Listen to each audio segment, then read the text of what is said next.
Groppe, and this is the Lab 2 final discussion recording for Enterprise Network Security CPS, CPSC 68500-001.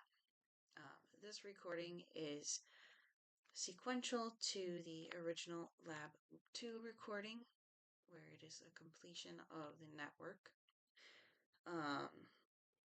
So the remaining objects that had to be done were so the final discussion is supposed to be is a recap of the lab in its totality, and everything has been configured as requested.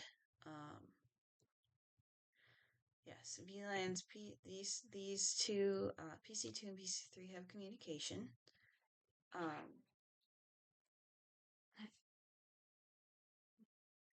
Next one. Router 1 has been configured with a block for pinging from an outside port. So if we look here, we can go ping 10.10.10, not 10.10.10.0.0.190. And we can see that it fails because of that it was blocked. But if we go through here, it should succeed. Yeah, and as we can see, we're still able to ping the router. So that is all good. And now it's the router here trying to ping this PC here. Now this PC over here, PC0, is not technically part of the lab. Well, it is technically part of the lab, but it's not one of the configured PCs. It was done for the part 1 to show that if it got connected, that the port would kill the connection. So that is why that PC is there. All in all, this lab was somewhat difficult, mainly because I couldn't get I couldn't get the VLAN to work, and I couldn't get the PAT router to work out, and the OSPF was annoying to configure.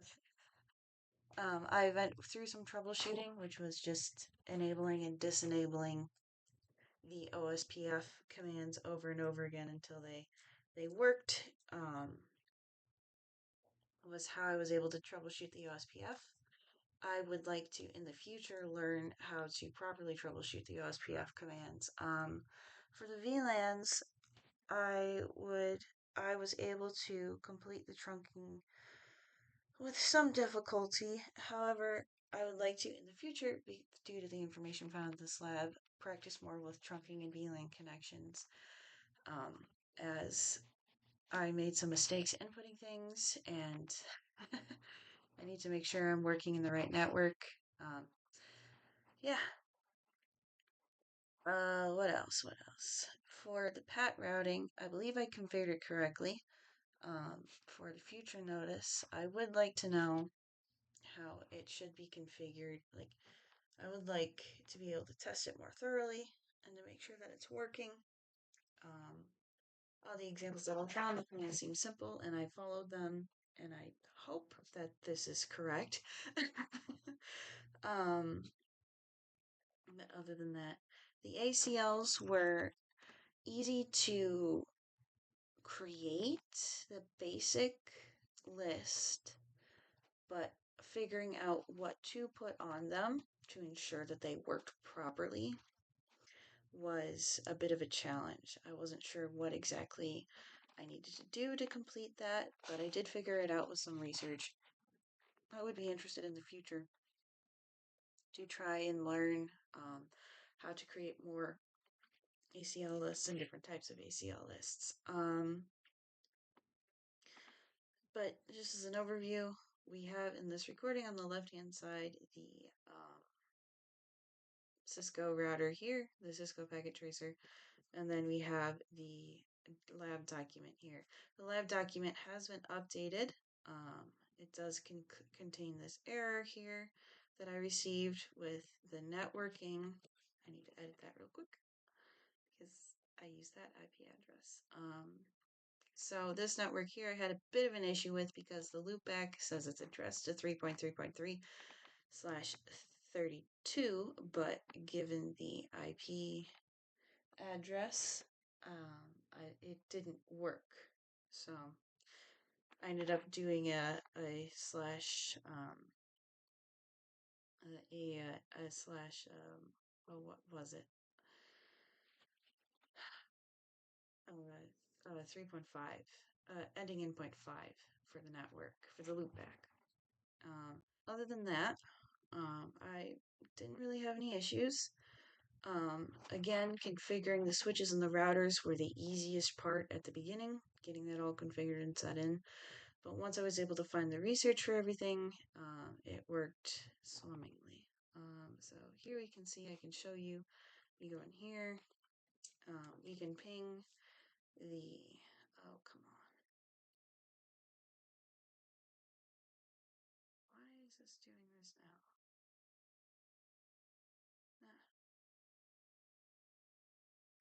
Okay, so I might have put an access control list on here that blocks the incoming traffic.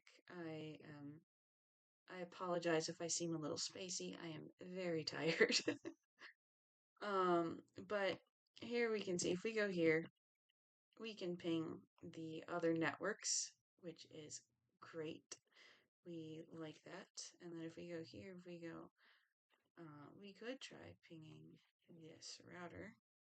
So it looks like there's an issue in between these two here, which is perfectly fine because I believe I put in some sort of access control list.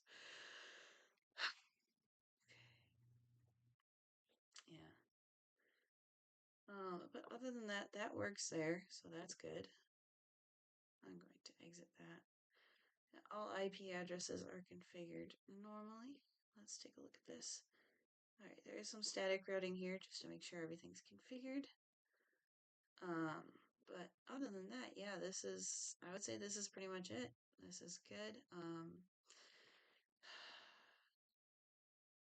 I'm not sure. I do know that this all works. However, I'm unsure if the access control list that I put in to only allow SSH for um, PC3, I'm not sure if that's what's causing this issue that I'm experiencing now. I hope it isn't, because that would be annoying. But yeah, the lab document has been updated. It has all of the domain and username and passwords for the SSH logging in. This here is the OSPF number picked for connections. This here is a IP address list. I have it by device, so routers are in numerical order, as are switches and PCs. The ISPC is at the end. The IP address assigned to them and their ports are listed next to them. The subnet mask is listed. I believe there isn't a subnet mask for the loopback. And there is no default gateway for any of the routers. If I got that wrong, I apologize. But yeah, just to. But other than that, yeah, this is the lab. I'm trying to think what else to say. Again, my name is Katherine Groppe. This is the screen recording for Lab 2 final discussion. I did learn a lot, and I am grateful